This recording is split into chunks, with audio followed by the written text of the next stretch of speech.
Today I'm going to be talking about Honeywell's new Spyder 5 VOV controller, which is this little controller here. One of the things is that Honeywell has gone back to the compact format, which resembles the older XL10 Smart VOV controller.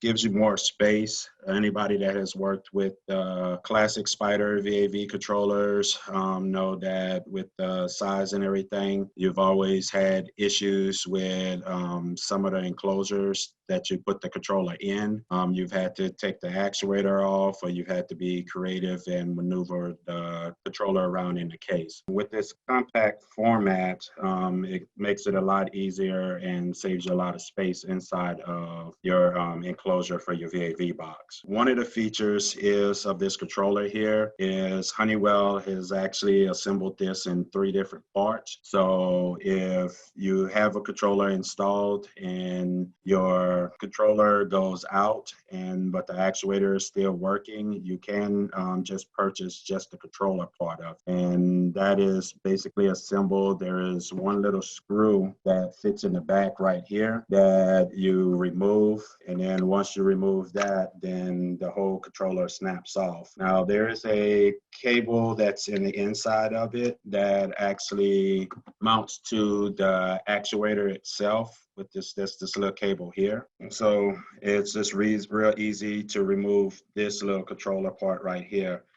Now, Honeywell does have in the works that they have a base that they are creating for this controller here, to where you can actually use it as a standalone controller, and then actually mount your own actuator to it as well. And then it just snaps back on real easy. So today I'm going to be going over how to start up the controller and go through the download process and everything through Workbench. So my Spyder 5 that I have here is connected to a Honeywell Spyder 50. One of the things also about about the new Spyder 5 controllers is that there is no dip switches on it to set any MAC addresses, and they auto baud rate themselves just like the classic Spyders would. If you don't have a Jace or a backnet router, Spyder 50 or anything set up that is actually that you have set up your baud rate for, and you just power the controller up, the baud rate will auto default to 38.6. So just remember when you first try to connect to it, that's the baud rate speed that it will give. Now, as far as the MAC addresses, they are auto assigned. So it will assign itself the next available MAC address that is available on your network. Those can be changed, as well as the device instance number as well. So it goes to your typical backnet network. The only difference is I can double click on backnet, and it will take me to the Venom backnet device manager. But what you want to do is right click, go to view, and then there's a new backnet device manager for the IRM Spyder controller. So that's what you want to make sure you go to. With this, you can see that you have a number of different new buttons here that you go through to do your discovery, create new folders, new devices, and these controllers also have clocks in them, so you can do a time sync as well. Also, under your backnet network for the Spyder controllers, you're going to have this IRM config. If you double click on that, since you don't set your device instance number, and it actually auto assigns its own device instance number in the beginning, you can go in there and put in a min and max range of what you want those device instance numbers to be. And as you add controllers, they will add those device instance numbers on there as well. One of the things I also failed to tell you as well, these controllers are just like the old XL10 VAV smart controllers or any of the LAN controllers that had a Neuron ID. These controllers will give you a serial number so you can identify different controllers if you've put more onto your network. As you can see here, when I plugged my controller up, my system did go out and discover, here's the serial number for that device. And then this is the system's default address that is in that controller at this time. So when I add it to my network, all of this will get changed over to my device instance numbers. If you have two or more, like I said, and you want to go in, you can actually come to your IRM config, right click, and then go to actions, say add serial number, and you have the ability to add your own serial numbers. You can put the device name in there, and then you can type in what you want the device instance ID to be at that time.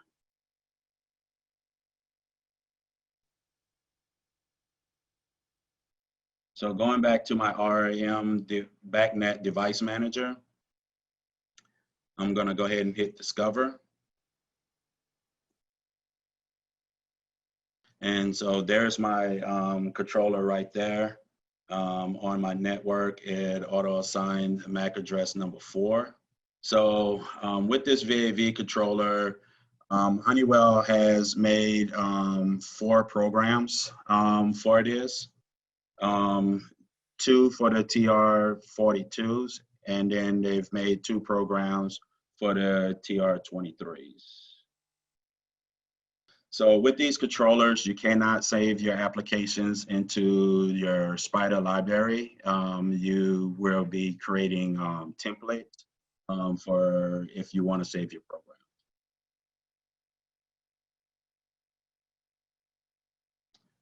So these are the 4 programs here that Honeywell has created. So when I go to discover this, I can click my template wizard here, and then I can actually select the template that I want to add to this controller, and then go ahead and hit add. And so, and at this time is adding the controller to your database down there, and it's also adding that template controller into it as well. Now with this controller here, you get 3 digital outputs, you get 2 analog outputs, and then you get 4 universal outputs. You have a space for your wall module. You have 24 volts in, you have a 20 volts DC out, and then your COM bus.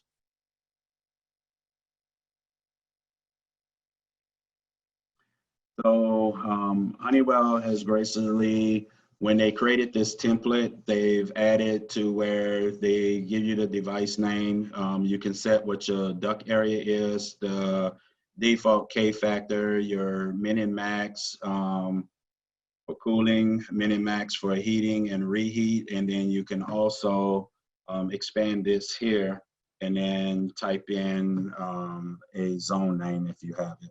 And then you hit OK. And then on this screen here, I can go in and change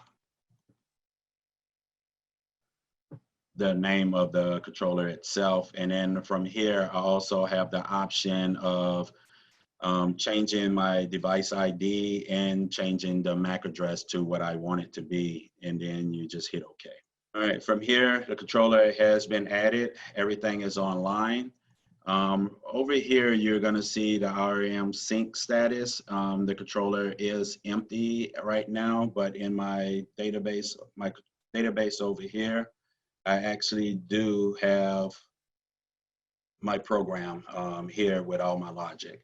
So you would just click on this, go ahead and hit the teach to controller, or you can do a full teach to controller.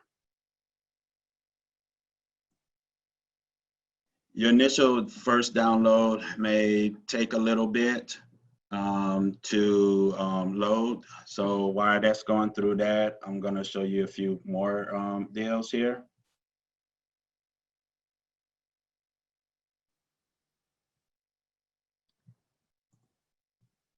So under your controller for your IRM program and then the controller manager, you want to make sure you go to here. This is where you turn on the automatic teaching mode for whether if you want the controller, if you're modifying your program and you want the controller to automatically download the changes, you want to make this immediate. And then, or if you do on demand, the on demand is as you make changes, you would have to be the one to go back and reteach the controller the change. Measurement types, you want to make sure you also set this. SI metric is metric, and then you have imperial. If you don't have this set to imperial, if you're doing Fahrenheit and everything, and that is set to metric, you can actually change all your logic blocks to say Fahrenheit. But when you physically look at your data points in your system or on a graphic, everything will be in metric or Celsius. Here you have different options for application type. This setup is for a VAV zone terminal single duct application. And there is some other applications here, but you would have to load those applications in, and then each one of them does a different configuration. Over here in your periodic program is where all your logic blocks are. One of the things is when this was actually created, when the first version of the Spyder 5s was released, you couldn't composite out any of your function blocks or your folders like you could do on the classic Spyders. With the new upgrade that they have done for the Spyder 5 VAV controller, you can go back and composite these blocks out to see what blocks are linked to what.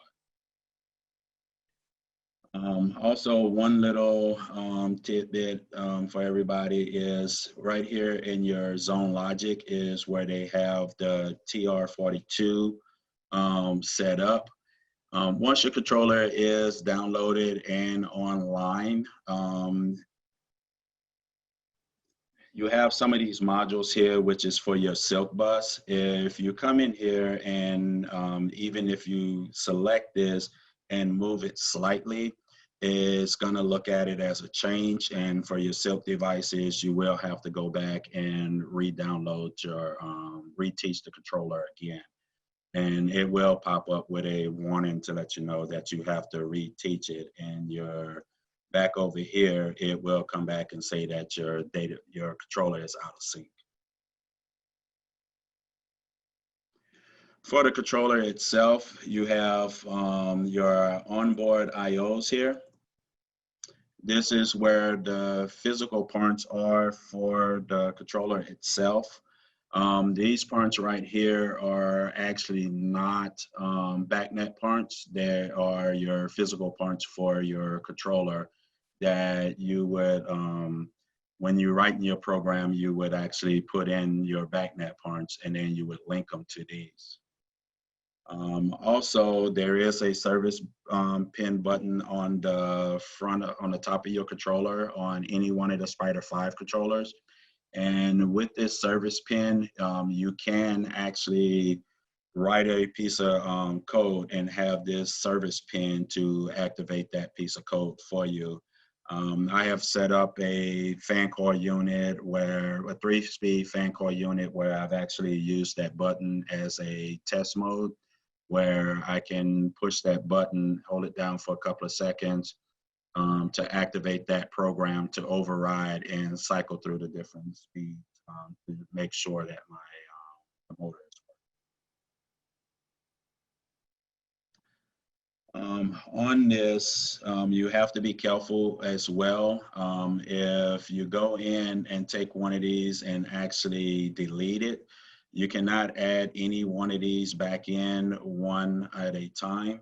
You will physically have to go back over to your IRM program, I'm sorry, physical parts here, and then you would have to select that controller that you want, and then you would take and drag this and then drop it on there, and it will put all of these back. But once you do that, you would have to go back and relink each one of these that you've linked to parts of your program. So my program here is downloaded. Let me put my stuff back on here. So with this program that Honeywell has created, they have given you graphics that kind of resembles the old Venom graphics, but just looks a little nicer. So if you're familiar with the Venom apps for the VOV program, this is actually going to be pretty similar to that as well. They also went in and actually, if you right click on your controller, the schematic is this graphic that you see here. The application config view is where you would go to make changes to your controller setup. Zone config, CO2, if you have it, you can turn this on and off.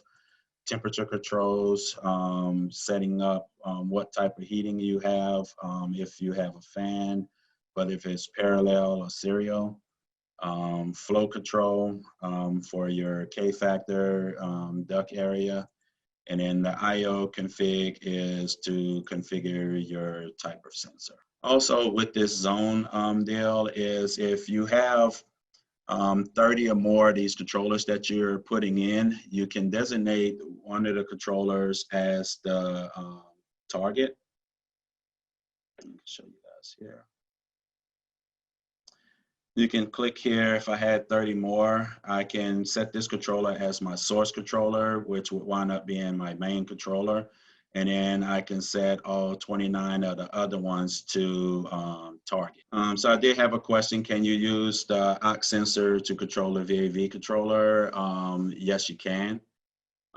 So this program that Honeywell do have here is actually set up to have a aux sensor in the program, so you can get it to set up if you're looking at doing occupying your unit and then basically telling it to go to a standby mode and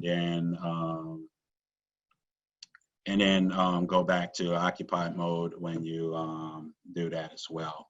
So the back to the source and target. So your source controller is basically going to be your main controller.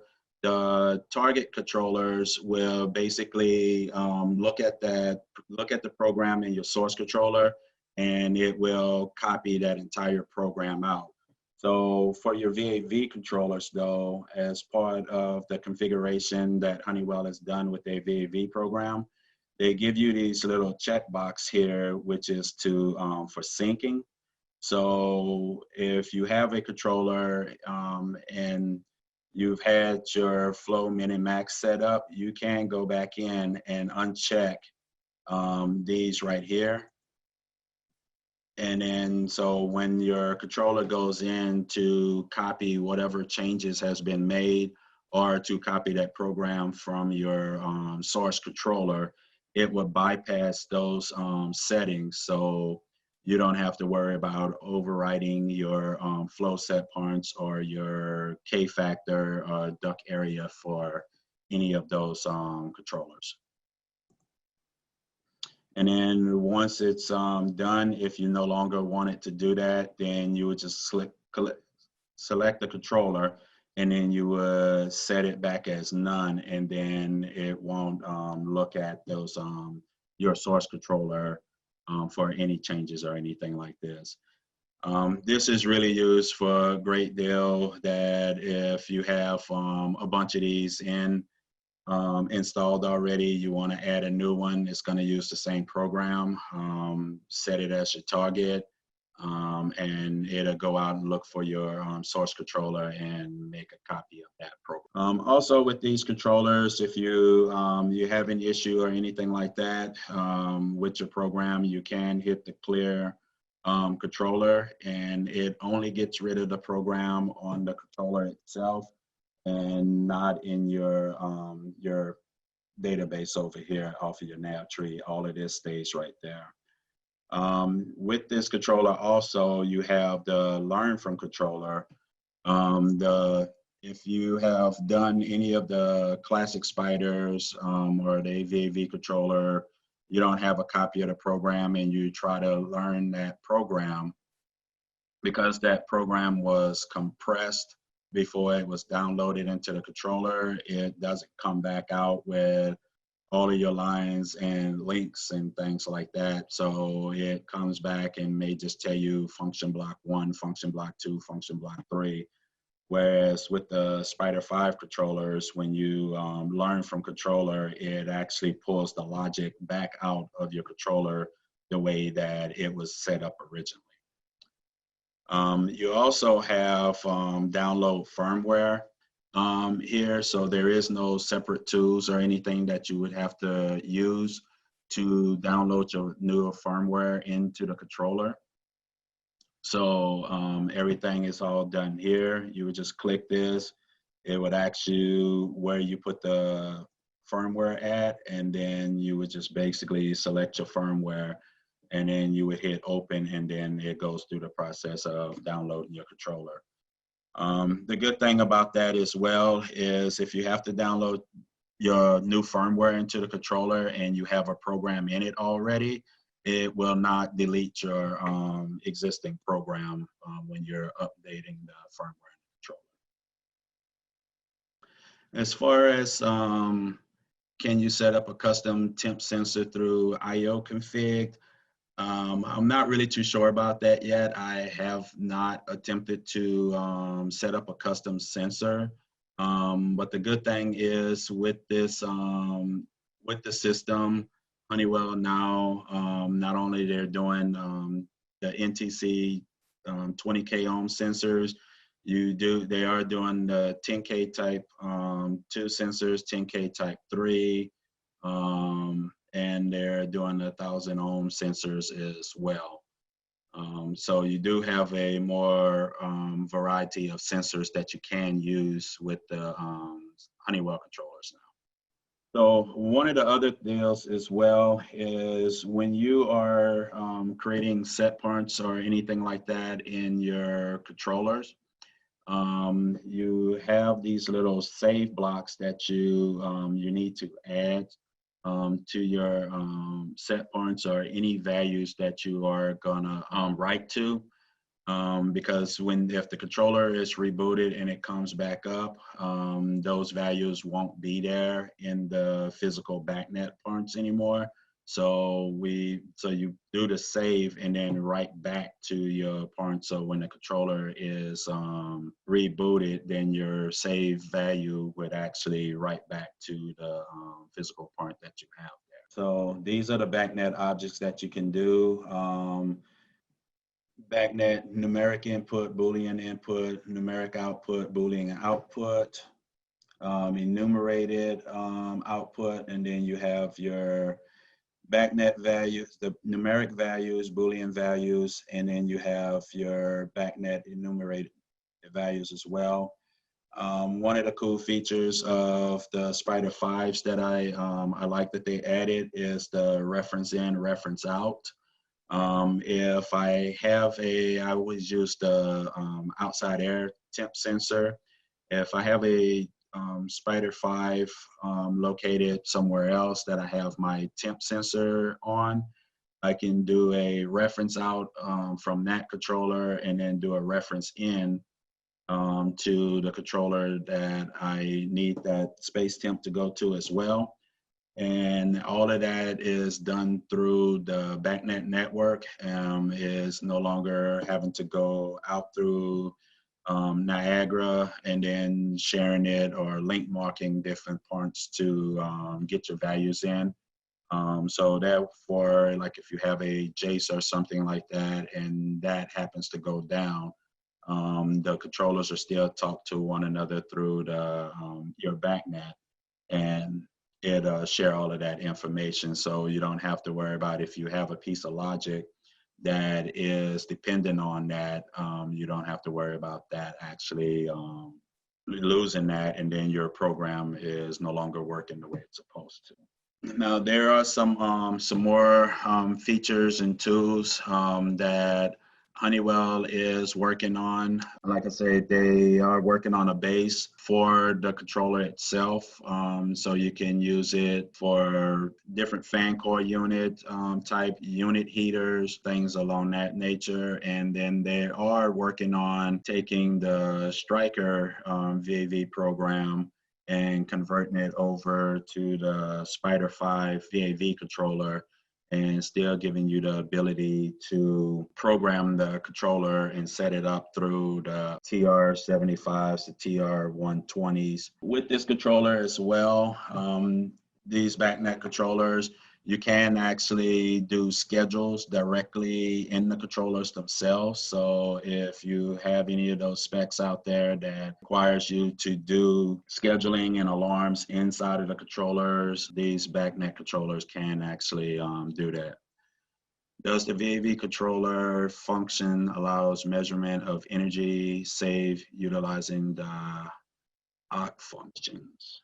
That one I would have to check and see. I know the controller itself, if you're talking about like doing like pulse metering and things like that, these controllers are capable of actually doing that as well.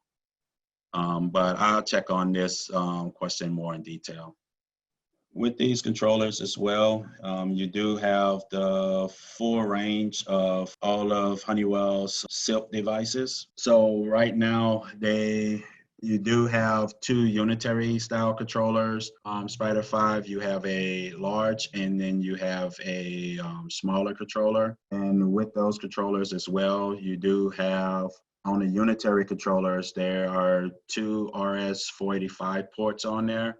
One is used for the BACnet, and the other one is designated for Modbus. So the controller itself can act as a Modbus master, where if you have a Modbus meter or a Honeywell VFD drive or any VFD drive that you need to communicate to through Modbus, you can actually pull that directly into that controller, the BACnet controller, get it all set up, and then it only looks at that as one controller as opposed to two separate source controllers.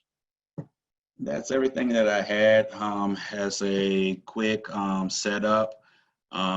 So on Honeywell's building forms, if you have access to that, there is a folder that they have there that is designated for the Spyder 5 controllers, where you can get the software and tools, the different firmware, documentation, and their app library for the current programs that they have for the Spyder 5 VAV controllers. Also check back here for any firmware updates as well. So, and that enables, you got one for the VAV controller, and then there's one for the unitary controllers. Honeywell right now is in the process of updating the tools for the unitary controller. Right now, when you download it, it is one module, but certain features of the module will come back and tell you that it can't use it because of the firmware right now.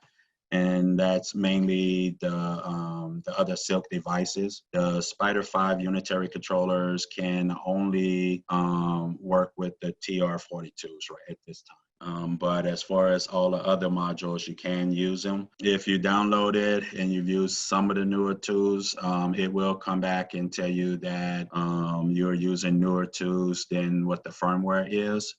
Just go ahead and click OK, and it will still download the program into the controller. So right now, the Spyder 5 unitary controllers doesn't work with the TR120.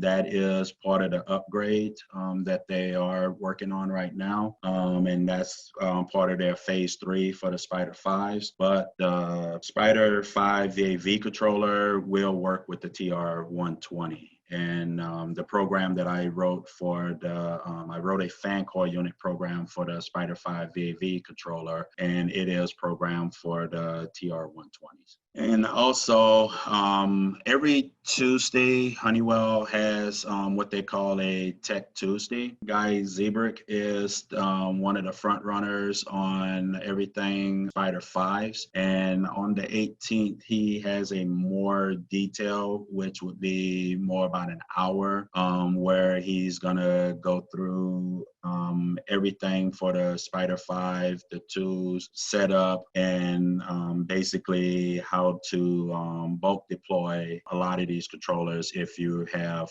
more than 10 to 15, or if you're doing a large job where you have 64 to 75 controllers. He's going to show you how to basically quickly get all of that deployed, as opposed to having to do them one at a time the way I do. If you do have any more questions, feel free to reach out to me in email or get in touch with your account managers. If you're looking for any pricing on the Spyder 5 controllers, get with your account manager with your multiplier.